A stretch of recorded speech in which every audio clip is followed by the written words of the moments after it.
Bonjour Jean, où es-tu Bonjour. aujourd'hui? Bonjour. Bonjour Anne. Ici, je suis à Rio de Janeiro, au Brésil. Et toi, Anne, où es-tu? Eh bien moi je suis à Sydney, Sydney en Australie. Grâce à cette classe virtuelle, nous sommes réunis aujourd'hui Exactement. Donc, dans c'est le la magie du territoire territoire numérique. numérique. Voilà. Pourquoi nous sommes réunis? Eh bien nous sommes réunis pour continuer nos causeries sur l'assiduité, c'est-à-dire la traçabilité des activités pédagogiques des apprenants en FOAD. Et aujourd'hui, ce sont les interactions des apprenants qui nous intéressent. C'est bien Oui, ça? et nous sommes, Anne et moi, tous les deux des pédagogues, du FFOD et de LearningSphere en particulier. Et donc, nous avons un regard de pédagogue et nous faisons appel à nos collègues juristes pour nous aider à bien appliquer le nouveau cadre réglementaire pour innover dans la formation des adultes. Très bien. Alors, on va peut-être déjà définir ce que c'est que qu'est-ce qu'on entend nous par interaction des apprenants dans le cadre de la FOAD. Donc, les interactions, ce sont les échanges oraux, les échanges textuels que nos apprenants peuvent avoir entre eux. Ou que nous, on peut avoir aussi avec les apprenants. Échange, qu'est-ce que tu dirais dessus de plus sur cette notion d'échange et d'interactivité? Alors, elle est fondamentale puisqu'il n'y a pas de formation sans accompagnement et pour qu'il y ait accompagnement, il faut qu'il y ait interaction. Donc, soit avec l'équipe pédagogique, soit entre les pairs, hein, la fameuse pédagogie. Et pour nous, ce sont autant d'événements importants pour montrer la réalité du parcours. Plus un apprenant interagit et mieux il apprend et plus son niveau d'activité se sera élevé. Et donc, pour nous, on va créer des situations où on va générer de l'interaction à des fins pédagogiques. Alors tu le disais, hein, soit des interactions orales ou écrites, c'est une première distinction importante. Voilà, une première distinction importante. Alors, il faut dire que ces interactions, elles sont prévues dans notre dispositif FOAD et nous allons en informer les stagiaires en amont au démarrage de l'action pour qu'ils sachent effectivement à quel moment on va pouvoir interagir avec eux, à quel moment eux, ils vont pouvoir interagir avec les stagiaires, avec quel outil, dans quelle modalité et à quoi à chaque fois vont Exactement, donc servir ces interactions. exactement. C'est-à-dire qu'il faut qu'on informe au démarrage du parcours de formation multimodale comment les interactions vont se mettre en place, avec quel outil et dans quel objectif.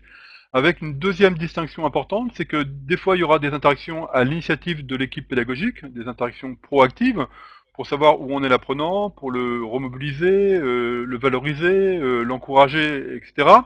Et puis il doit y avoir aussi des interactions réactives où c'est l'apprenant qui a l'initiative du contact à travers Skype, à travers une messagerie, à travers un clavardage, sur lequel on va pouvoir organiser des temps d'échange pour que ça reste opérationnel.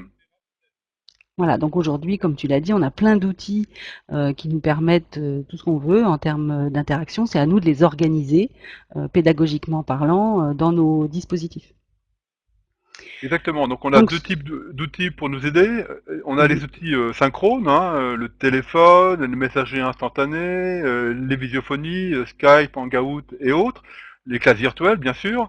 Mais on a aussi des outils asynchrones qui nous permettent d'avoir des traces des interactions. Je pense aux espaces wiki, aux blogs, aux messageries, qui sont autant d'opportunités d'interagir de manière synchrone et ou de manière asynchrone.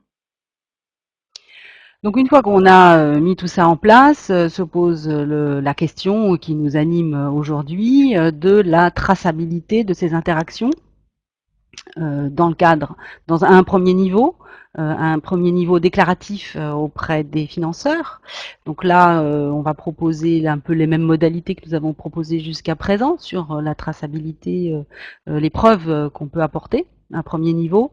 Je te laisse nous expliquer comment ça se passe pour toi.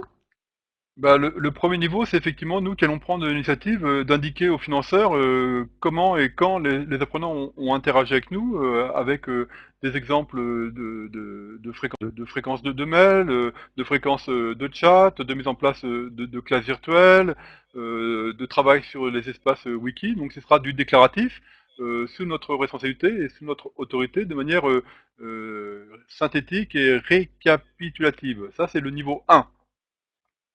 C'est le niveau 1 qui peut être aussi un niveau 1, voilà, comme tu le dis, de vraiment très synthétique, hein, avec l'essentiel des informations qui attestent de ce qui s'est passé. Donc le niveau 2, c'est le niveau du contrôle, des preuves Oui, plus en, tangibles en, que l'on peut conserver. exactement. En cas de contrôle, il faut qu'on puisse apporter les preuves de notre déclaration des différents niveaux d'interaction. Et donc, on doit garder des enregistrements, des preuves, des copies d'écran qui vont nous permettre, en cas de contrôle une fois sur 200, d'apporter des éléments de réalité des interactions réelles. Voilà, avec toujours la même problématique qui est celle de la confidentialité, de la protection des données personnelles, d'une part, et puis autre problématique de ne pas non plus se surcharger de travail à garder, à essayer de fournir ces preuves, puisque, comme tu l'as dit, le contrôle est rare, et puis qu'il n'y a pas de raison que, sous prétexte qu'on est en FOAD, on doive plus prouver, en fait, que lorsqu'on est en formation Oui, présentielle. exactement. On a des éléments sur l'unimodal. Quand on passe en multimodal, il ne faut pas qu'on charge la barque. Au contraire, il C'est faut que ça. les financeurs nous encouragent à innover. Mais en même temps, il faut qu'on apporte la preuve de la réalité des parcours à travers production, évaluation et interaction. Donc c'est un Voilà. équilibre à trouver avec nos collègues financeurs. Tout à fait. Est-ce qu'on a fait le tour du sujet? On peut annoncer la prochaine causerie? Oui, je pense qu'on peut annoncer la prochaine causerie. Donc acte 1, assiduité, scène 4, Ce Anne. sera l'évaluation. Ce sera l'évaluation. Super. Comment Et bah écoute, attester de l'évaluation des stagiaires? Anne, on a réussi avec le décalage horaire à se connecter entre Sydney et Rio de Janeiro. Je voulais t'en remercier. Anne, à bientôt. À très bientôt, Jean. Bonne fin de journée.